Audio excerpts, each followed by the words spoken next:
Bismillahirrahmanirrahim. Assalamualaikum warahmatullahi wabarakatuh. Hari ini kumpulan kami iaitu kumpulan 5 akan membentangkan tentang sifat-sifat guru. Jadi kumpulan kami memilih 3 sifat guru yang berlainan, iaitu yang pertama, guru yang bersedia, guru yang adil dan guru yang positif. Baiklah, ahli kumpulan kami terdiri daripada saya sendiri iaitu Nur Ain Akilah binti Syarizal, Nur Ain Syafiqah binti Muhammad Yusof dan Siti Maria binti Ahmad Tajuddin. Baiklah, kita beralih kepada sifat guru yang pertama iaitu sifat guru yang bersedia. Jadi, secara amnya, seorang guru yang bersedia perlulah memiliki sikap yang cintakan ilmu, memiliki iltizam yang tinggi, beretika dan juga kompeten. Jadi, guru perlulah berusaha untuk mendapatkan ilmu sama ada secara formal ataupun tidak formal. Sebagai contohnya lah,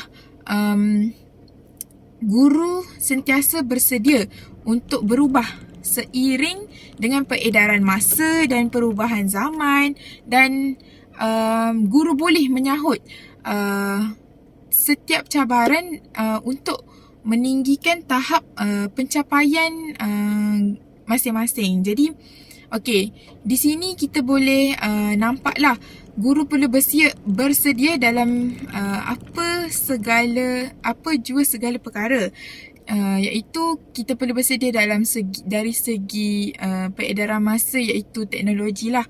Pada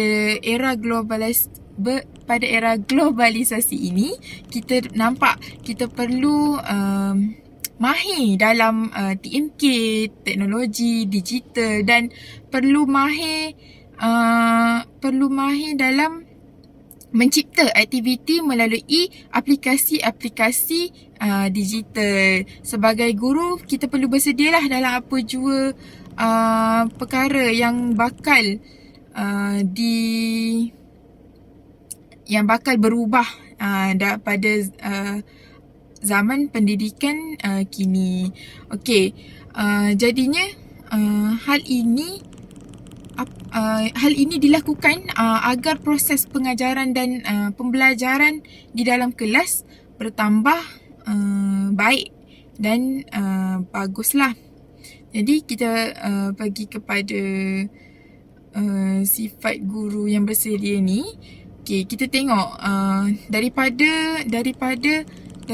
sifat guru yang bersedia ni, guru dapat menguruskan kurikulum sejarah dengan baik, jelas, matang, dan guru-guru yang berkesan dengan sifat bersedia ni akan datang ke kelas setiap hari dan bersedia untuk mengajar. Ianya mudah untuk belajar dalam kelas mereka kerana mereka sudah bersedia untuk hari tersebut. Jadi guru yang bersedia ni memang dah mahir dengan aktiviti, dah ada perancangan dia dalam proses pengajaran dan pembelajaran di dalam kelas. Jadi masa PDP tu memang akan berlalu begitu sajalah tanpa disedari kerana mempunyai aktiviti yang menarik, mempunyai aktiviti yang tidak bosanlah untuk pelajar belajar dan menumpukan perhatian sepenuhnya. Jadi dengan adanya aktiviti-aktiviti TMK, aktiviti seperti work wall, seperti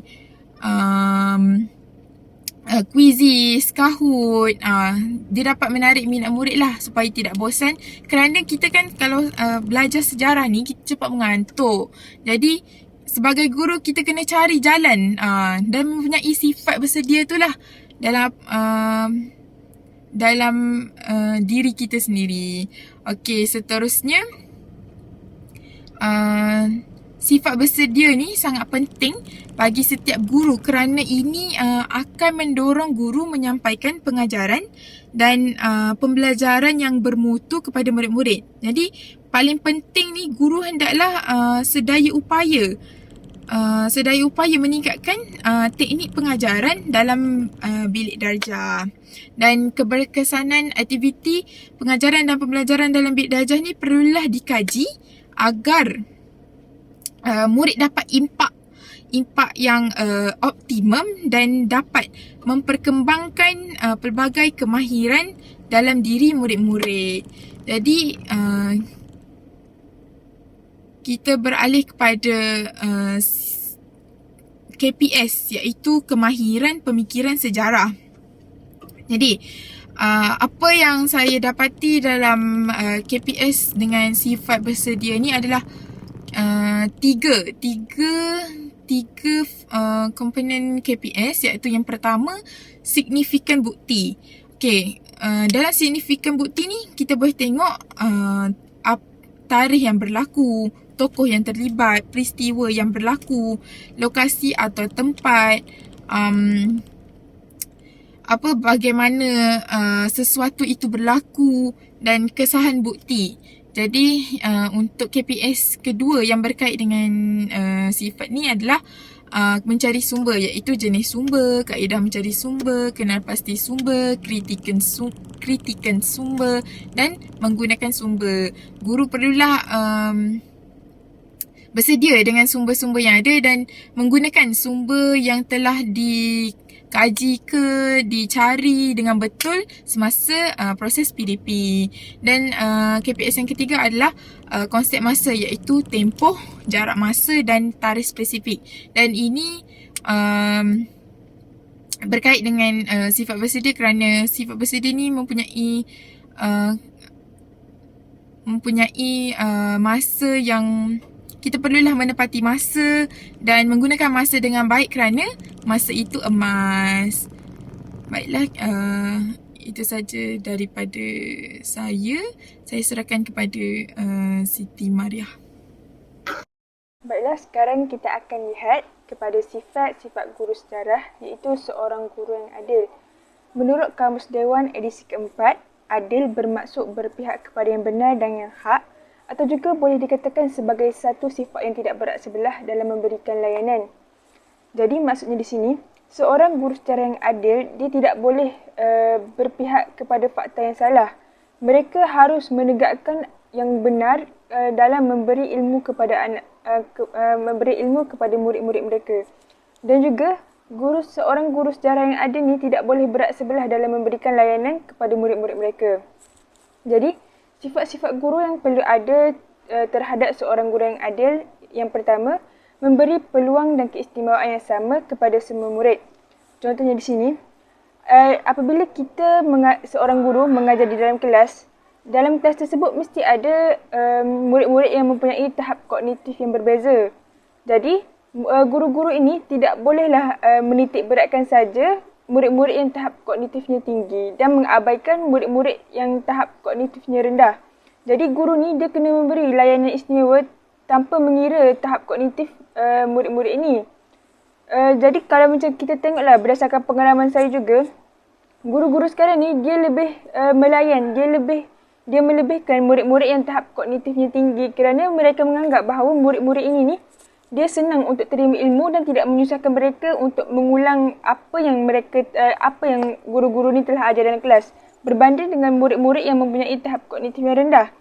Jadi segelintir guru-guru ni dia beranggapan bahawa murid-murid yang mempunyai tahap kognitif yang rendah ni agak membebankan bagi mereka kerana murid-murid ini ni dia sukar untuk menerima ilmu dan juga sukar untuk mengaplikasikan apa yang diajar dalam kehidupan mereka.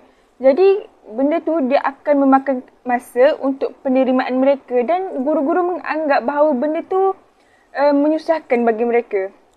Jadi sepatutnya seorang guru sejarah yang ada ni tidak boleh bersikap bias dalam memberi layanan terhadap murid-murid mereka. Okay, seterusnya sifat yang kedua itu menyedari bahawa adil itu tidak semestinya bermakna melayan sama kepada semua murid, tetapi bermakna memberikan setiap murid peluang untuk berjaya. Jadi kita tengok balik terhadap sifat yang pertama tadi. Jadi guru-guru ni apabila melihat murid-murid yang mempunyai tahap kognitif yang rendah, guru-guru ni dia tidak boleh mengabaikan mereka, tetapi perlu macam lebih mencungkil bakat mereka, lebih mengasahkan bakat mereka agar mereka ni berjaya. Kerana setiap murid ni dia ada peluang untuk berjaya. Yang membezakan itu usaha mereka untuk berjaya. Dan sifat-sifat yang ketiga itu memahami bahawa tidak semua murid belajar dengan cara yang sama dan pada kadar yang sama. Okay, seperti mana kita tahu, setiap murid ni dia mempunyai kecerdasan pelbagai yang berbeza. Jadi guru-guru ni dia perlu menitik beratkan cara-cara pembelajaran yang sesuai untuk diaplikasikan dalam kelas. Jadi guru ni dia tidak boleh menggunakan kaedah naratif sahaja. Jadi dia kena menitik beratkan pelbagai kaedah yang perlu diaplikasikan dalam kelas agar sesuai dengan penerimaan murid-murid. Sekarang kita lihat pula kepada kemahiran pemikiran sejarah. Yang saya kaitkan dengan sifat-sifat guru ni terdapat dua kemahiran pemikiran sejarah, iaitu signifikan bukti dan mencari sumber. Di bawah signifikan bukti ni terdapat tarikh berlaku, tokoh yang terlibat, peristiwa yang berlaku, tempat peristiwa berlaku, bagaimana berlaku serta kesalahan bukti. Manakala di bawah mencari sumber pula, jenis sumber, kaedah mencari sumber, kenal pasti sumber, kritikan sumber dan juga menggunakan sumber. Jadi perkaitan antara sifat-sifat guru dengan kemahiran pemikiran sejarah ini ialah seorang guru sejarah ni dia perlu adil dalam memberikan maklumat kepada murid-murid, di mana mereka ni guru-guru ni tidak boleh bersikap bias juga dalam pemilihan maklumat dan tidak boleh bersikap penting sendiri untuk kepentingan mereka. Dan guru-guru juga perlu menerapkan kepada murid-murid bagaimana untuk mencari sumber yang betul, yang sahih, dan mereka juga perlu menerapkan sikap-sikap yang ada tersebut kepada murid-murid supaya murid-murid ni tidak bersikap bias dan bersikap adil dalam pemilihan sumber. Baiklah, saya sambung dengan sifat guru yang seterusnya, iaitu guru yang positif. Guru yang positif dapat membina dan menyokong hubungan yang positif. Selain itu, guru yang positif juga dapat membantu memupuk kesejahteraan budaya sekolah sama ada dengan murid atau dengan rakan sekerja. Hal ini kerana guru yang positif dapat membina ataupun memberikan suasana yang positif di antara guru dan murid dan di antara guru dengan rakan sekerja. Selain itu, guru yang positif juga dapat membina komunikasi yang positif. Hal ini kerana guru yang positif akan sentiasa berfikiran positif dan guru yang berfikiran positif akan sentiasa mengucapkan ataupun berkomunikasi hal-hal yang positif. Dan yang terakhir, guru yang positif juga dapat meningkatkan prestasi murid dan sekolah. Hal ini kerana guru yang positif dapat meningkatkan prestasi murid dan sekolah kerana guru yang positif akan menyumbang banyak perkara kepada sekolah. Contohnya menyumbang dari segi aspek kesihatan mental murid, dapat menyumbang kepada suasana yang positif. Dengan adanya suasana yang positif antara guru dan murid, antara guru dan rakan sekerja, akan meningkatkan prestasi murid dan sekolah. Sebabnya kalau hubungan positif itu wujud, prestasi sekolah juga akan meningkat. Yang seterusnya iaitu kaitan kemahiran pemikiran sejarah, iaitu KPS, dengan guru yang positif. Yang pertama, isu dan masa lalu, iaitu guru yang positif dapat memberikan pengajaran yang positif kepada murid dengan mengkaji sebab dan munasabat, melihat perubahan dan keseindahmungan, melihat sebab dan akibat sesuatu perkara. Baiklah, jika seseorang guru itu positif, jadi dia dapat mengajar murid untuk mengkaji isu dan masalah masa lalu tu dari aspek yang positif. Jadi cikgu tu akan ajar macam mana nak tengok perkara-perkara daripada masa lalu, contohnya proses kemerdekaan negara ke, proses pembinaan negara ke, dari segi sudut yang positif. Itu akan membina sifat positif dalam diri murid. Yang kedua, perbandingan masa lalu, iaitu mencari persamaan dan mencari perbezaan. Kan dalam Malaysia kita ada kaum yang pelbagai, kita ada etnik yang pelbagai. Guru yang positif akan bagi pengajaran kepada murid dia untuk cari persamaan dan perbezaan tanpa adanya perbalahan di antara kaum. Jadi guru yang positif tu akan semai sikap positif dan perasaan positif dalam diri murid dia. Dan yang terakhir iaitu mencari sumber, iaitu mencari jenis sumber, kaedah mencari sumber, kenal pasti sumber, kritikan sumber dan menggunakan sumber.